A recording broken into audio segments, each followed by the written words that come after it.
The issue of homelessness is a big discussion today. There was times when I would sleep in parks or over my friend's house, or I would just be out in the streets. At one point in my life, I could have gone down a path where probably years in prison or not being here today. In the African American community, over 70% of our children are being raised by single parents. And so you have this social contagion. Homelessness is one of the only issues where you could be labeled for something that you don't have and then punished for trying to survive it.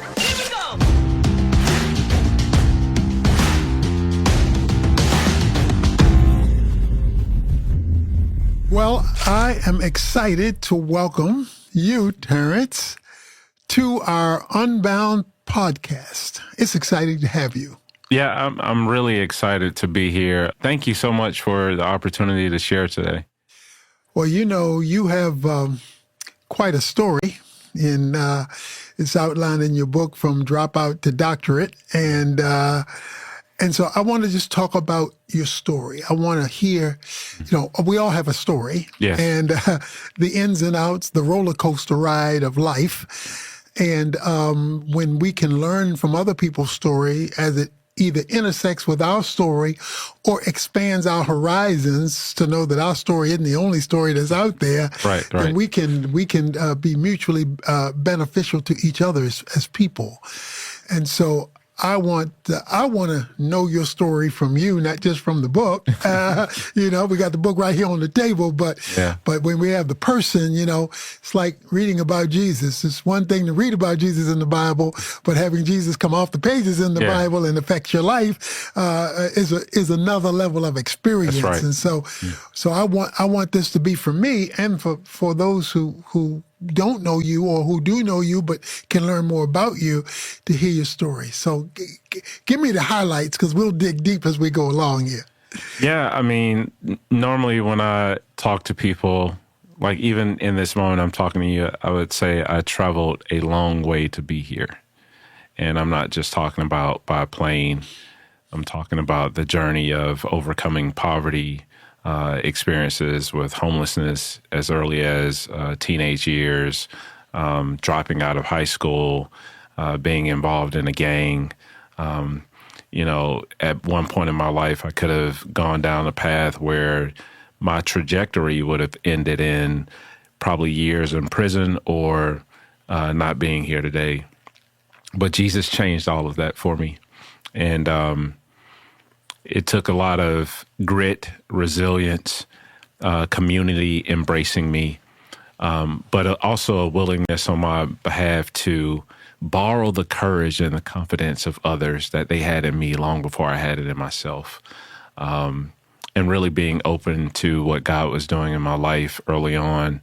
And I experienced a transformation. And I thank my mother, my father, who is now not with us anymore, my community, all of the people that God placed in my life at pivotal moments where it could have ended in ways that just wouldn't have been good, right? And so I traveled a long way to be here. And, I knew of you reading your books and all of that stuff long before I ever thought I would be having this conversation with you, long before a PhD, long before graduating with a degree, long before. Make me feel real old right now. But yeah, I'm just saying, it's one of those journeys. So I traveled a long way to be here.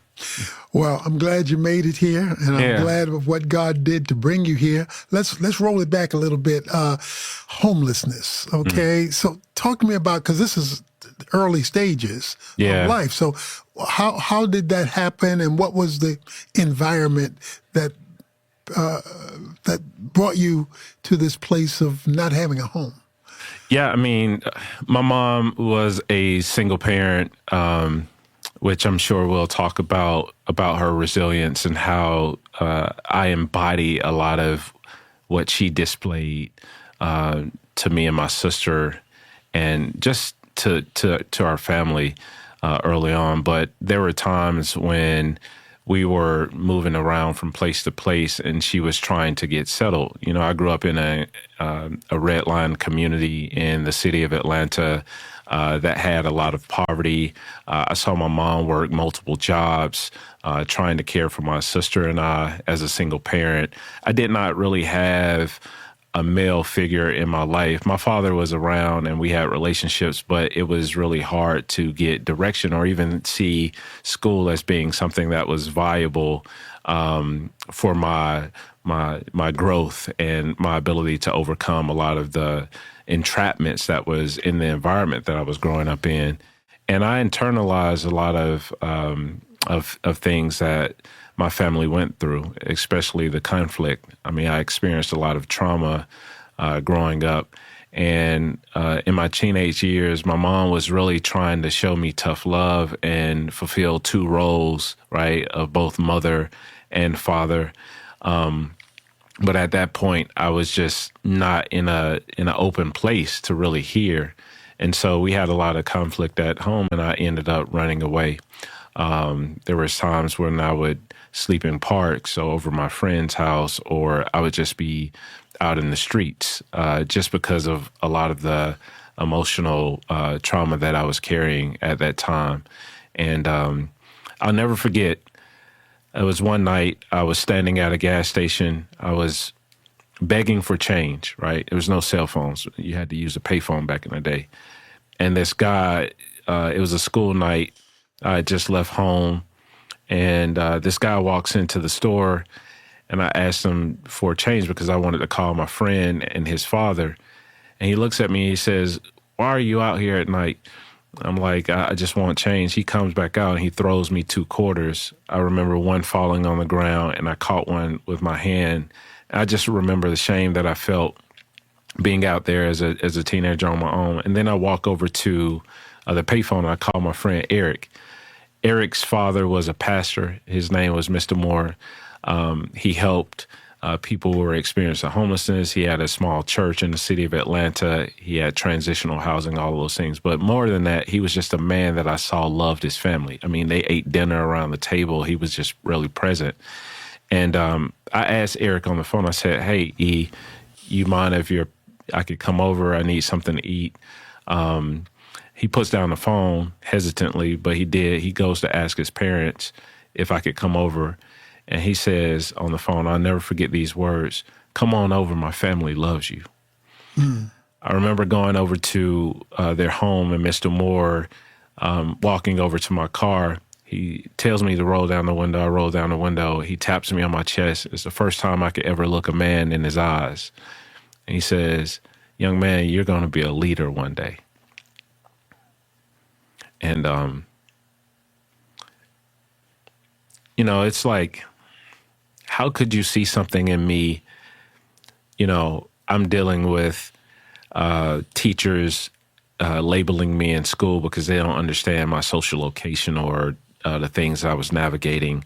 How are you calling me a leader when I have conflict at the house? How are you calling me a leader when I'm saying that I'm going to sleep in a park tonight because I don't feel comfortable at home? How are you calling me a leader? I don't have a solid relationship at that moment with my father.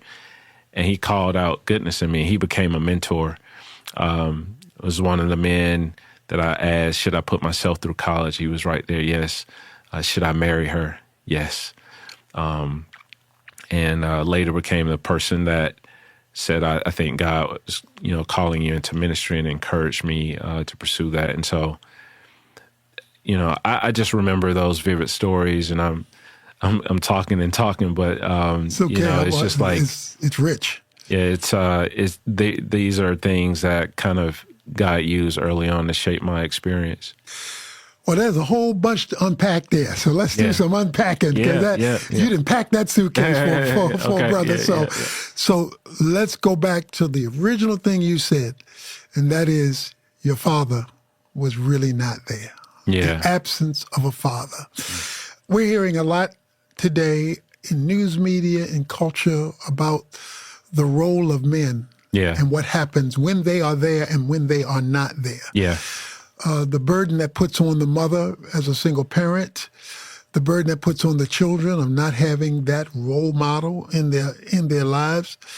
And of course, the scripture is full of what men are called to do in becoming the leader and stabilizer and stability for the family. Yes. And when that piece becomes missing, it creates a void that can open up a hole that can be very difficult to climb out of. Yes. So the absence of father, now we're living in a day when in the African-American community, over 70% of our children are being raised by single parents. And so you have this social contagion that is undermining the hope and development and progress of a whole race of people. And that's spreading to other communities too, not quite maybe at that degree, but we're still feeling the repercussions, whether it's poverty or crime or hopelessness or lack of direction or family stability, the absence of a man. So let's talk about that, because that's such a foundational stage. Yeah. Talk to me about the feelings you had about not having a man in your life at that early stage and the burden that put on your mother and then on you winding up being homeless. Yeah. I remember the disruption of home.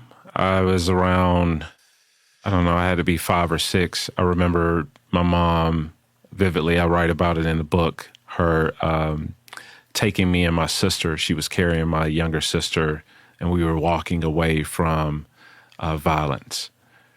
I remember that was the first experience where home as a concept was disrupted, right? And, you know, I see, like in retrospect, even looking back, like a lot of my work is around homelessness and home and what that actually means. But home should be a place where safety is present, right? And I realized at a young age that I wasn't going to have a home anymore, meaning in terms of my mother and father would not be in the same house. I internalized that a lot.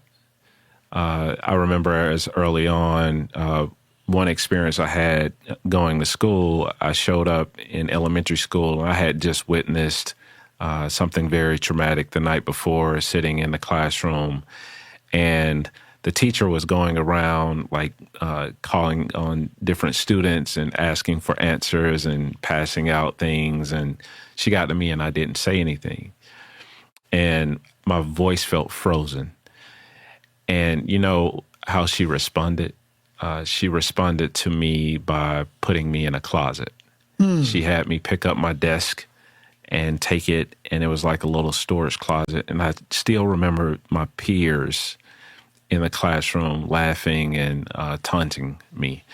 And she didn't have any understanding that my family had just been split up, or what I was carrying at a young age. And even the sense of home in school was disrupted, right? And the sense of belonging. And you asked me about the role of a father. A father is someone, even as my role as a father, gives guidance. A father is someone who offers mentorship, allows their children to see their vulnerabilities in a way where maybe you're teaching from your mistakes. A father is one that can call out purpose or speak life into a child. A father is someone who sets the tone and example of a house. A father is a protector and a provider, and so a lot of the different things. And I think the absence of that, it just made me really, really upset. And I felt myself early on searching, you know, because, you know, even I have children now, I tell them who they are. I remind them of their worth. I remind them of how God has fashioned them. We sit down and we have conversations. I teach them from my vulnerabilities, and I get a chance to become something to them that I reconcile with my father later in life, which is a present, father who is courageous in being vulnerable, right? Which is something that I believe our kids so desperately needs.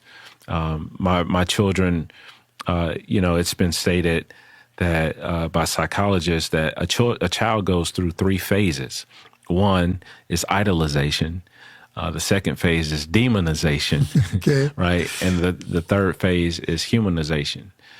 And although my father wasn't present as much as I would have wanted early in my life, before he passed the last 7 years of his life, he became one of my best friends. Wow. So you had a little redemption of relationship there, huh? Yeah. Well, I'm just reflecting. My father has been gone for a while, but I had the privilege of having the kind of father that you described a father ought to be. Yeah. That I had that privilege.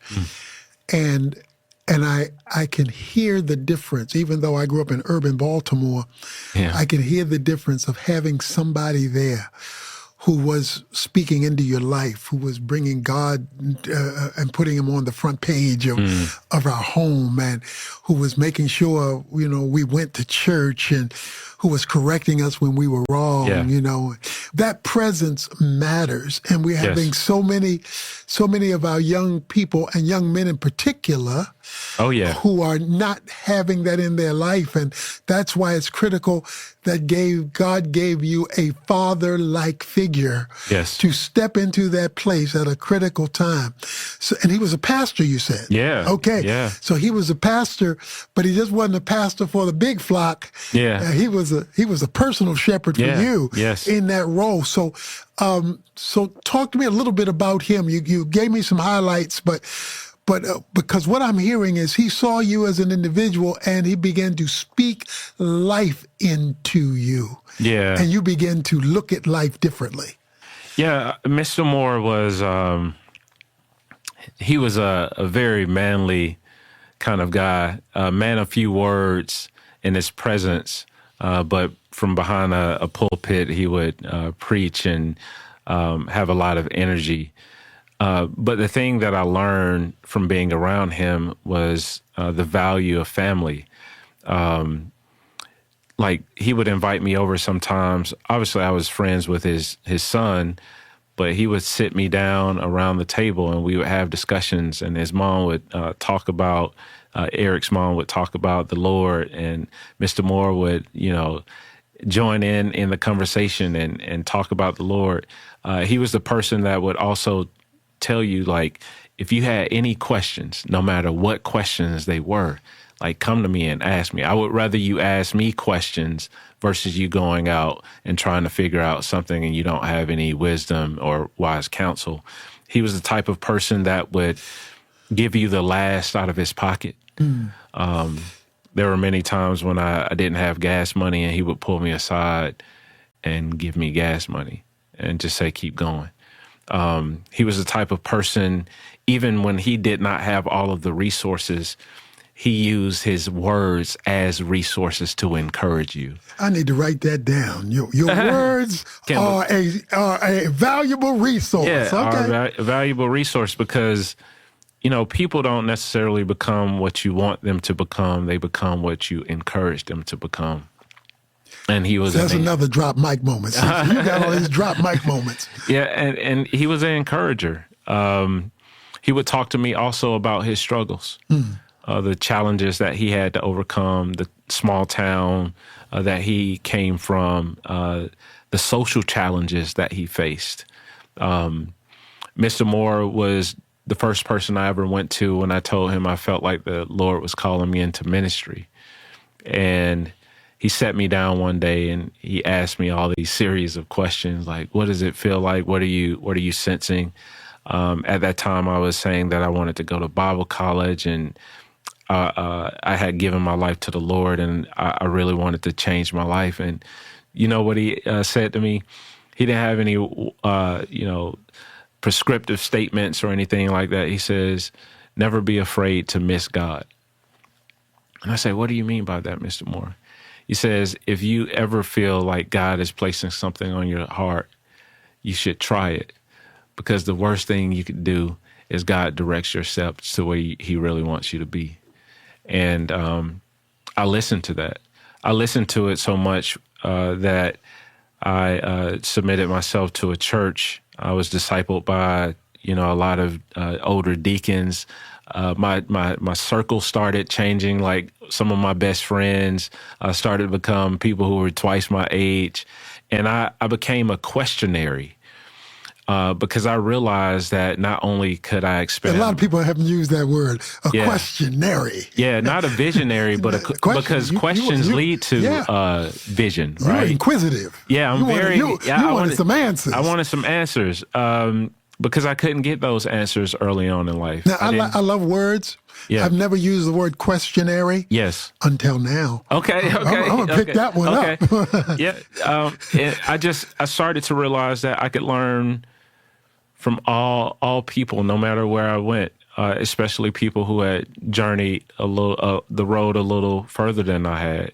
Well, when you talked about that he allowed you to be around his table, Psalm 128 verse 3 says your children will become olive plants around your table. And it takes 15 years for an olive plant to become a full-grown olive tree. But if the roots run deep enough, it'll produce olives for 2,000 years. Over in the Garden of Gethsemane in Israel, they got 2,000-year-old olive trees still pumping out olives because their roots run so deep. Right. So the fact that he let you at his table and was able to allow some of those roots to take root, and now you're a full-grown olive tree. You're producing it for so many others, including your own family and children. So that's exciting that he welcomed you to his table. And another thing that you said was that you went from a man to a group of men, deacons at the church. So your circle of male impact and influence that you didn't have early on for your father, but God gave you many fathers or many mentors, as we would say, who poured into you. And if we could catch that vision, particularly as a church, because you brought the church into it, they're deacons, that means they tied to the church, that the church, it wasn't just a place where you went to raise your hands, pray and praise and hear sermons preached, but where there was life investment in community. And so we've gotten away from that. We need to get back to that if we want to save a generation. That's right. I remember, I had an experience where I gotten into some trouble. I was in a jail cell. I was away at college. My mom comes down. I had went back to school as a fifth-year senior, graduated. My mom comes down. The charges were dropped. While I was in jail for a night, there was another inmate. He was a young guy. He had got pulled over for not having his license. And he started talking to me. And out of the blue, he starts talking to me about the Lord, right? And telling me that God loves me. And I was like, bro, like, why are you talking to me like this, And he says, well, I'm in here, my license. And I was like, why don't you call your parents? He says, my parents are pastors and they're overseas right now. And it's mind-blowing to me because I'm like, I didn't come from that, right? I'm like, who has parents who are like overseas doing all of this work? And he shares the gospel with me. I get out. Before I go and get plugged into a church, I go to a small Bible study. I was invited by a friend. I give my life to the Lord. I get plugged into the church, and then I meet Mr. Eason. So Mr. Moore and then Mr. Eason. By this time, I'm changing. I'm growing. I have a commitment, and I'm like, man, I want to change my life. The pain that I experienced, there has to be something greater than what I've walked through, because I heard the pastor teaching through Romans, and he gets to this verse, in that while we were still sinners, Christ died for us. I heard, that powerful message that God's love superseded anything that I had ever experienced, right? Wow. And I meet Mr. Eason. I tell Mr. Eason, because he was a deacon in the church. He was a real estate mogul. He was well known. He was older deacon. A lot of people respected him in the business community. And I stopped him one day. I found the courage to stop, because sometimes when you're looking for mentorship, questionary, right? Yeah, I was getting ready to say that word. That word was right out there. So I had my opportunity. We was about to pass each other. And I said, hey, Mr. Eason, do you mind if I ask you a question? And he says, yeah. I said, would you mind if I told you my story one day, my testimony? And he says, sure. He gave me his number, and he says, I'm going to invite you over to the house. He was just that open, right? he invites me over to the house. I sit him down and I tell him about everything that I had journeyed through, what I was trying to overcome. And at this point, I was working in the back of a warehouse, and I was like, I have a dream. I want to go to college. Like, I want to finish my my degrees, and I want to overcome, because I saw my mom, going to school and raising us. She went on to get her doctorate degree and stuff. And he says, "You have a school in mind?" And at this time, I said, "Yeah." It was a small Bible college in Atlanta, and I said I wanted to start here. And he says, "Why don't you just try to start?" I saved up half of a tuition check. I'll never forget. I reached out to the registrar. His name was Mr. Krogh, and I said, "Mr. Krogh, would you please allow me just to start school? I'll work up the money, whatever." And Mr. Krogh allowed me to start. And Mr. Eason started to invite me over more and more and mentor me. And then finally, he started to say, "I want to support." He helped me pay for my undergrad degree. He became a mentor. He told me that the Lord was going to use my story, that I would overcome. He walked my wife down the aisle. You met my wife earlier. We just made 19 years of marriage. We have 2 wonderful kids. Both Mr. Moore passed away the first year I started Love Beyond Walls. He was the first person to say, "I believe God is leading you to start a organization to serve those who are unhoused." And then Mr. Eason passed a couple years ago. And one of the last text messages Mr. Eason sent me, because he had watched my journey over the last 17 years, becoming a husband, going to school, earning a PhD, advocating for those who are unhoused, helping people transition out of homelessness, becoming a man, taking responsibility, being vulnerable, growing in the Lord, growing in my faith, being committed to my wife, loving my children, and showing up in that way. And he says these words, and I have it in my phone. He says, "You're one of the greatest investments I ever made." Wow. This guy developed subdivisions, apartment complexes, all of these, properties and stuff.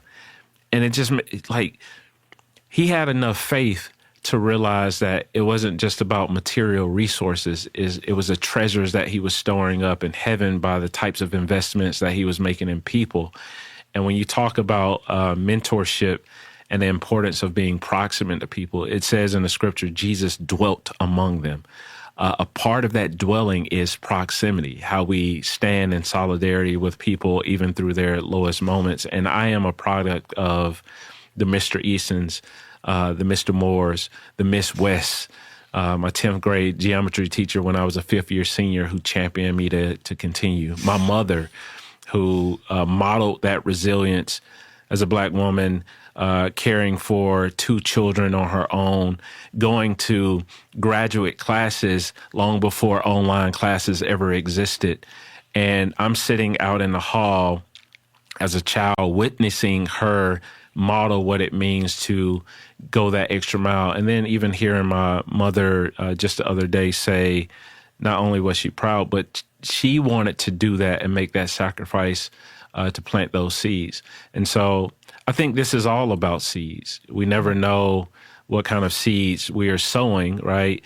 Paul sow, Apollos waters, but it's God that gives the increase, yeah. right? And so that's... Well, you are a beneficiary of Yes. Incarnational Christianity. That's right. Okay? That's right. Get a little technical. Yeah. Incarnational Christian. You mentioned the fact that, he dwelt among us. The word became flesh. That's right.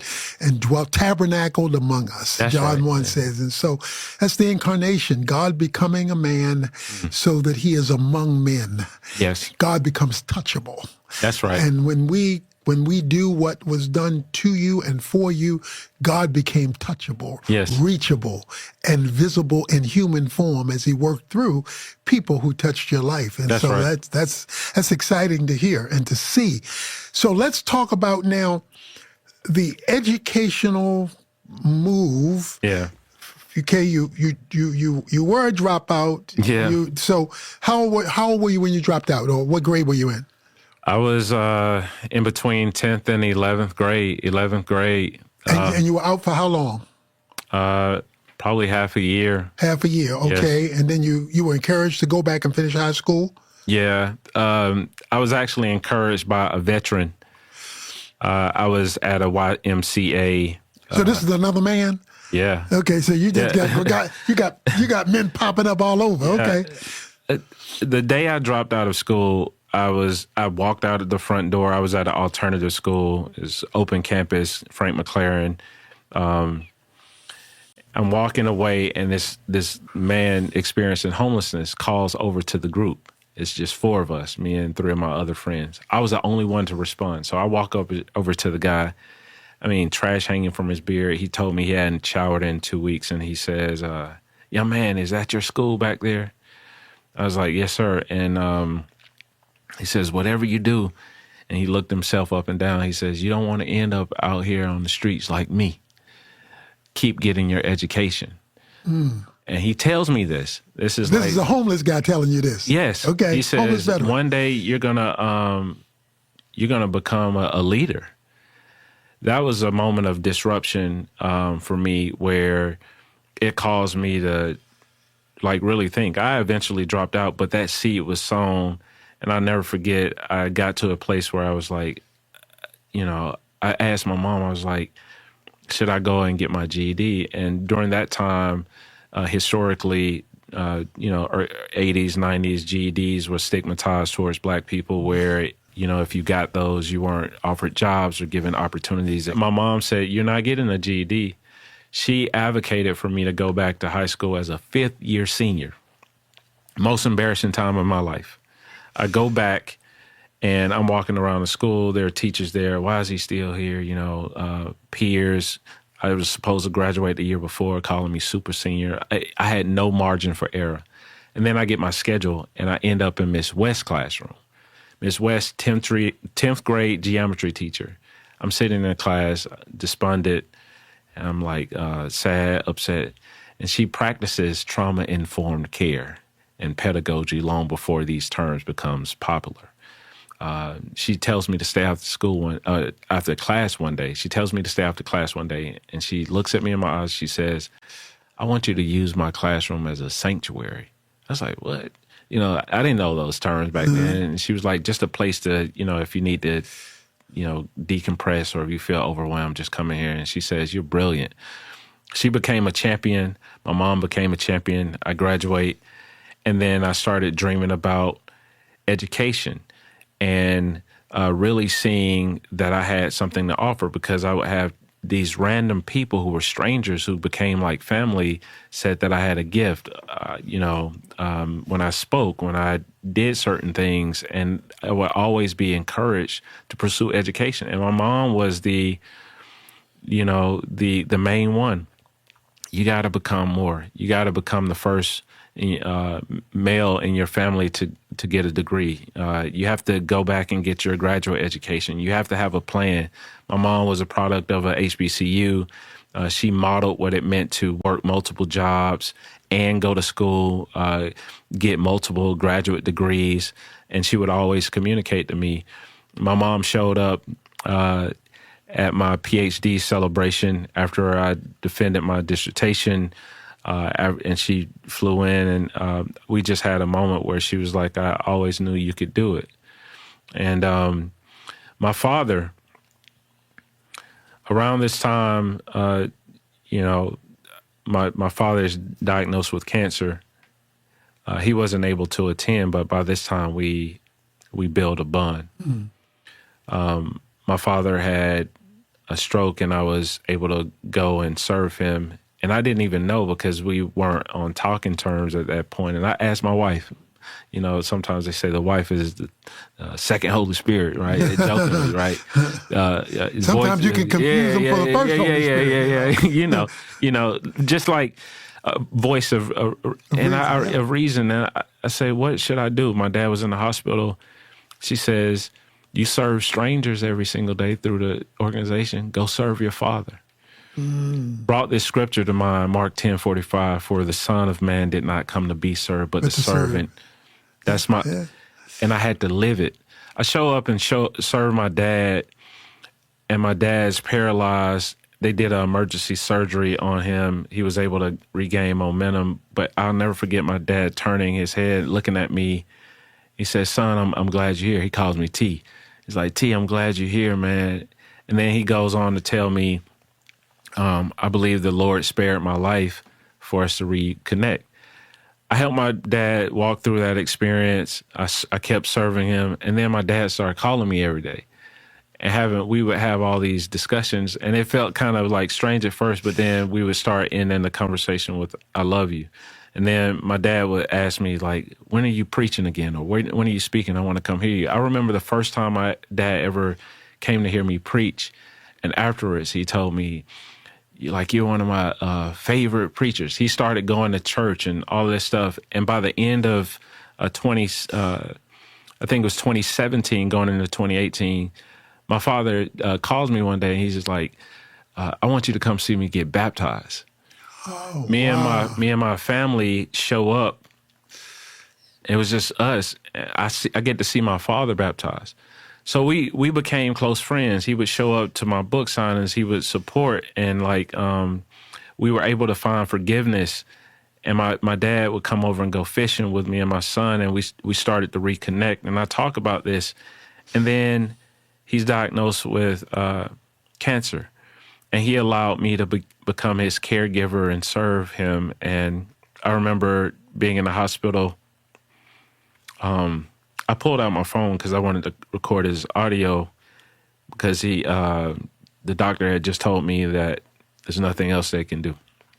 And so I was like, hey, man, you start to talk about your faith, because even to the last day, he was like, the Lord is what, just, It was a totally different person, right? And I got a chance to experience that. And I say, you talk a lot about your faith now these days. What makes you start doing that? And in the hospital, my dad turns to me and he was like, well, once I started becoming more grounded in the Lord, you're the first person I told, and which I was. I was the first person. And he says these words, he says, that's a portion of you that came to me. And I was like, well, what do you mean? He says, because I saw your faith and I saw what you were doing for people. My dad was essentially telling me that the way that I was living my life was what encouraged him in his faith. Well, this sounds like there is an aspect of forgiveness in all of this. Oh, most definitely. That's the humanization piece. Yeah, that you had to be willing to forgive and not let the past keep you from this fresh opportunity God had given you to connect with your dad and to inspire him spiritually. Yes.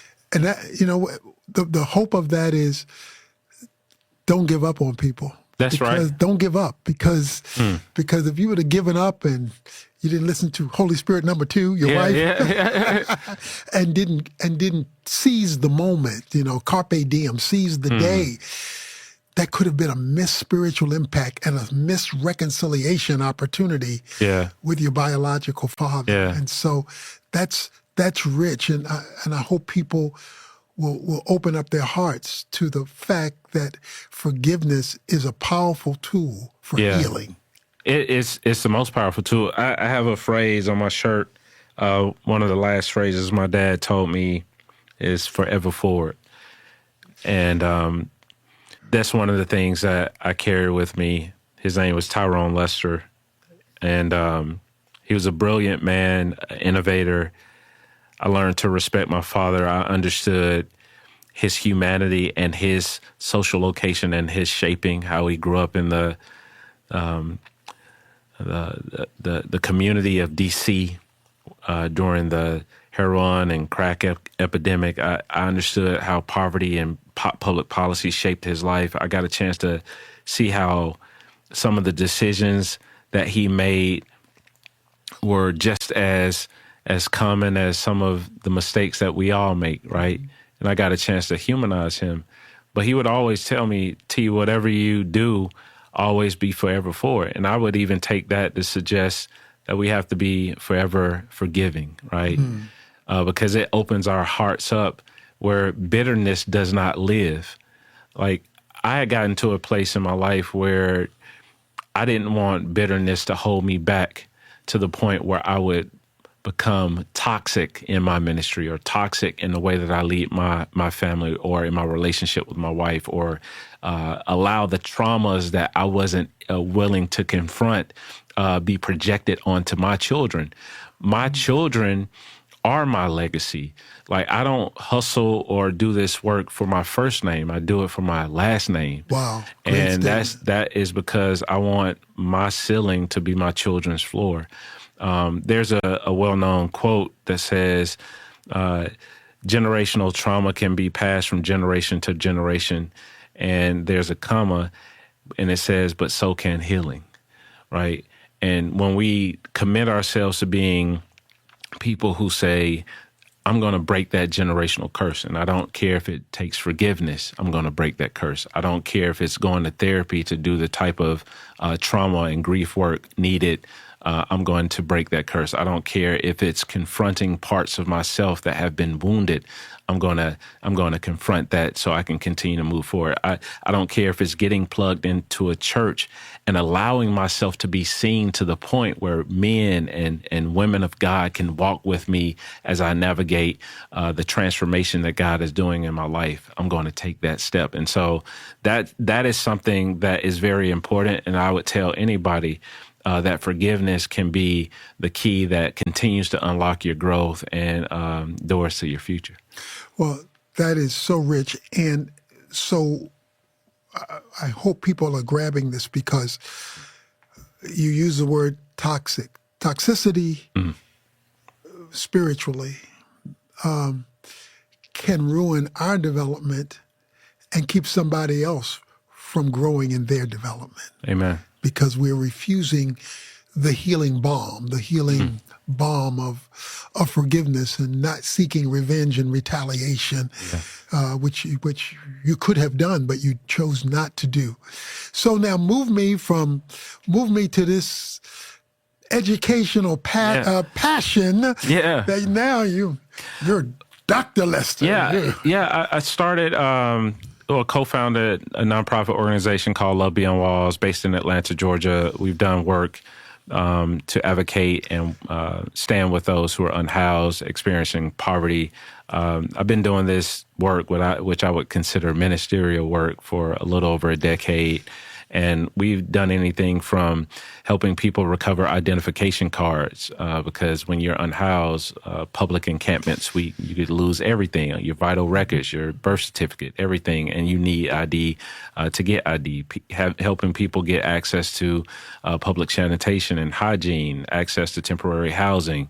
Our organization started the first museum in the United States that represents the subject of homelessness, to help build empathy and compassion towards the unhoused community, because stigma will cause people to distance themselves from whom God says he loves, right? Helping to reframe what it means to show up and be proximate to our neighbors without an address, helping people get access to food and developing skills that makes them employable, the whole nine, and mobilizing a community to surround people who are oftentimes forgotten.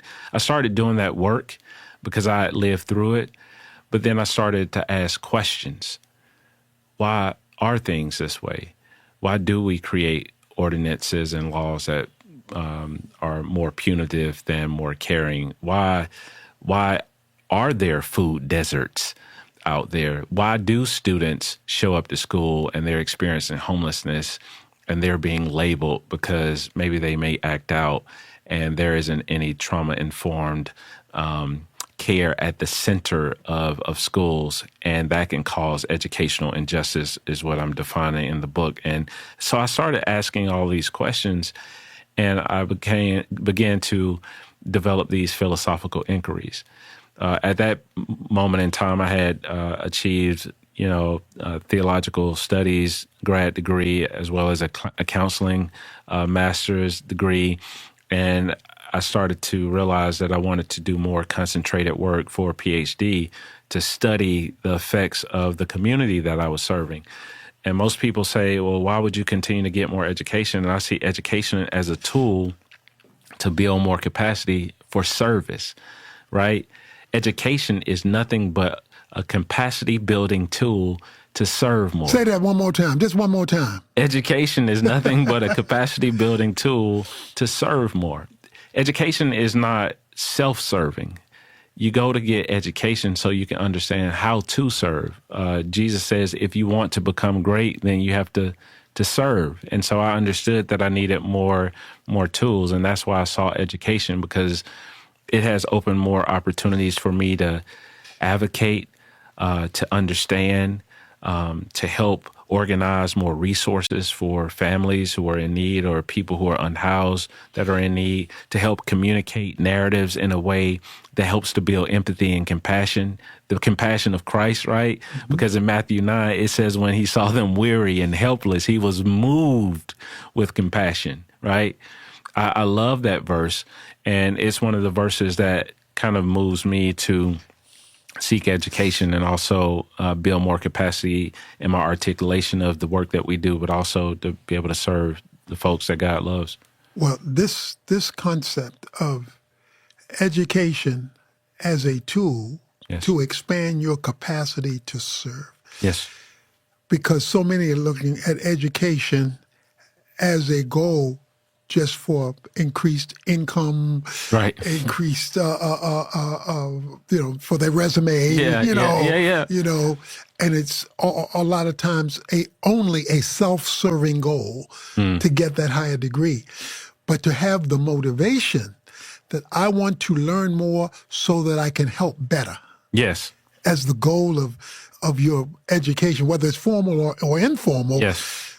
Now you have I'll call that a kingdom motivation for learning. Yes. Because now you want to learn for greater impact. Yeah.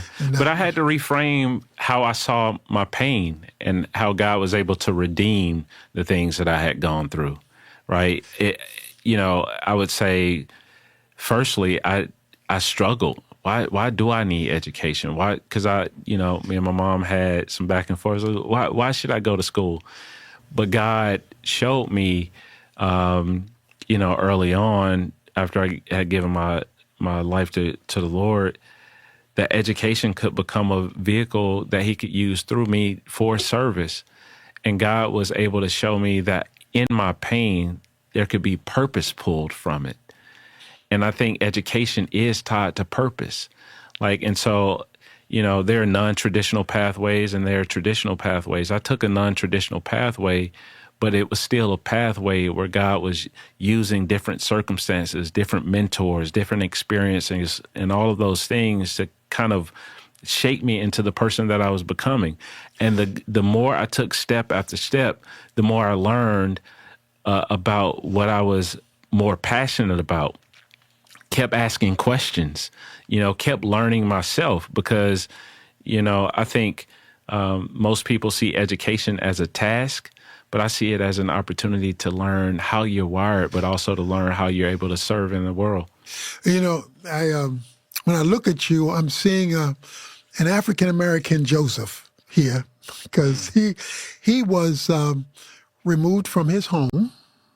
And his family, and he had these in and out experiences. Some were up, some were down, but God guided him through his pain to his purpose. And then, of course, the closing of the book of Genesis, chapter 50. Yes, he got forgiveness all up in there. He's got to forgive his brothers, and some men in his life, and all of this. And he comes to the end, and he says, he tells them, he reconciles with them like he did with your dad, and he says, "Look, don't lose it because God brought me to this place." He says, and then he says, "to save the lives of many." That's right. God has brought Terrence Lester to this place to save the lives of many, particularly those who are in a homeless situation and a helpless situation. And the word that I'm just hearing you and ruminating with you is what you're giving people is hope. You were hopeless in a sense. Yes. God brought people into your sphere who gave you hope, who poured into you so that you could see something different. You could look beyond what you could see. Yeah. And what that did was move you in a direction, and now you're actually giving back. You're I'll call you a kingdom social entrepreneur. Okay,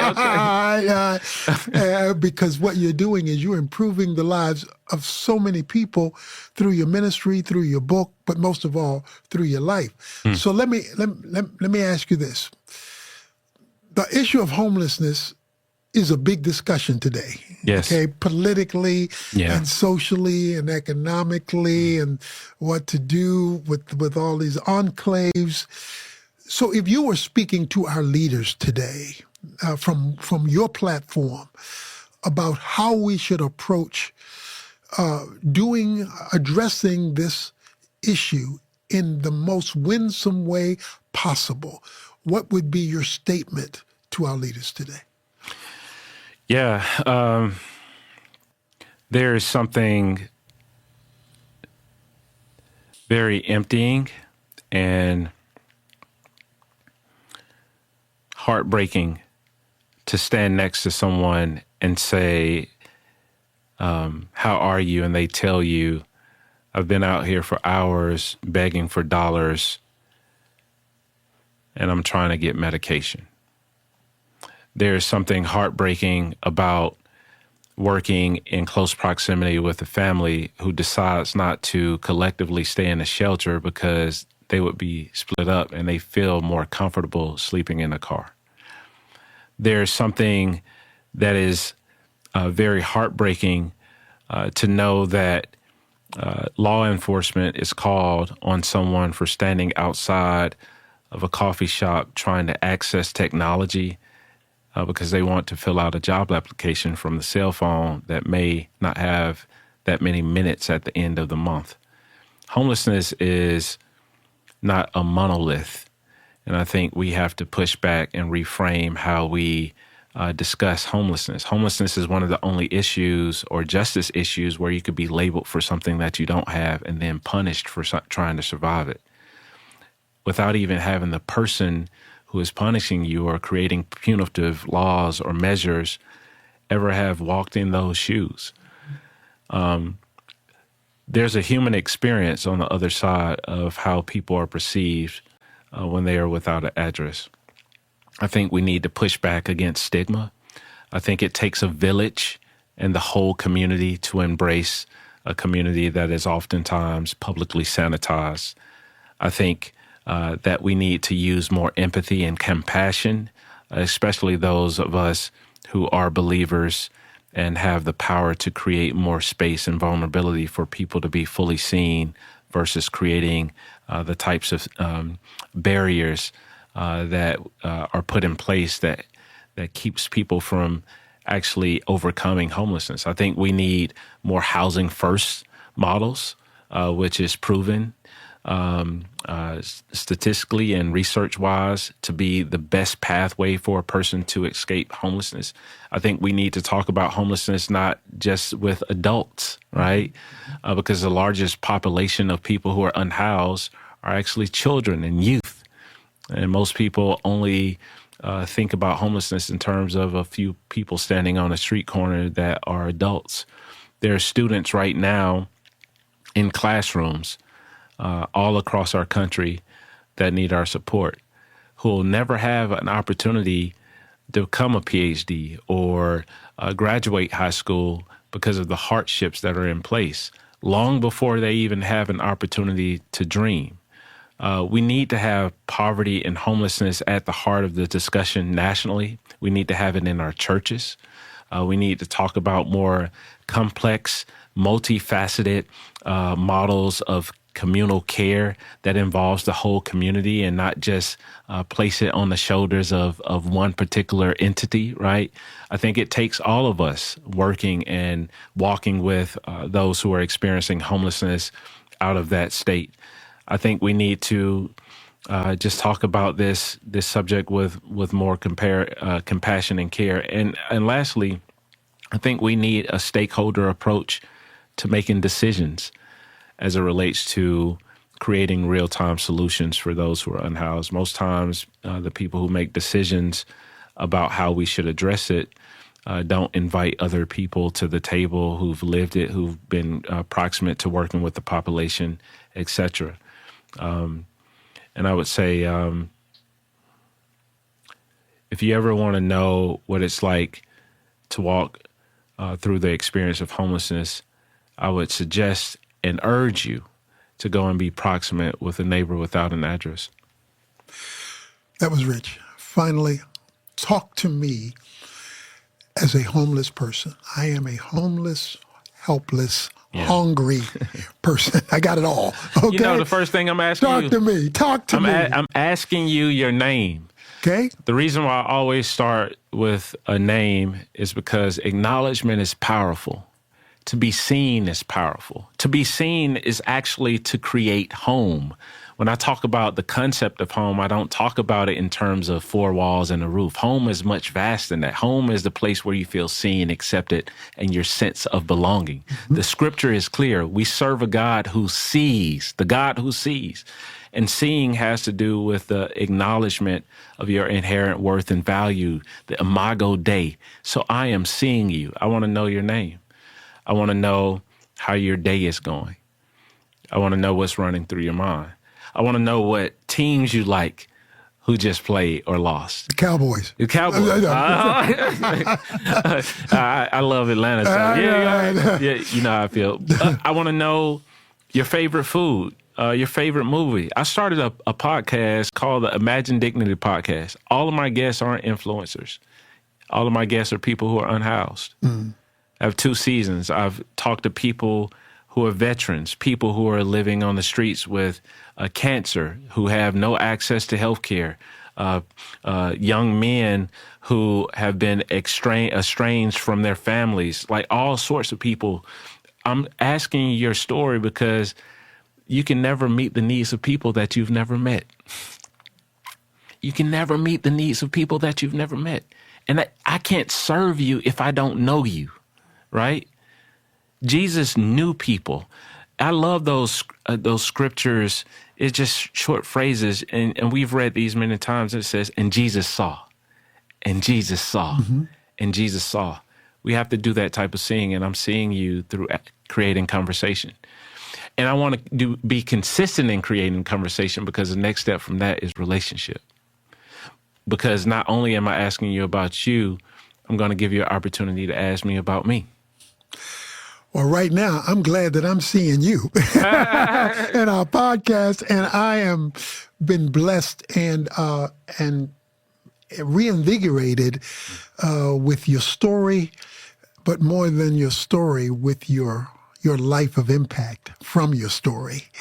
So thank you for blessing us with some of your time for our podcast, and may God continue to work with you and through you and for you and from you, for the homeless and beyond, and for those who are sheltered, who need to see those who aren't. That's right. Thank you, and God bless. Thank you so much.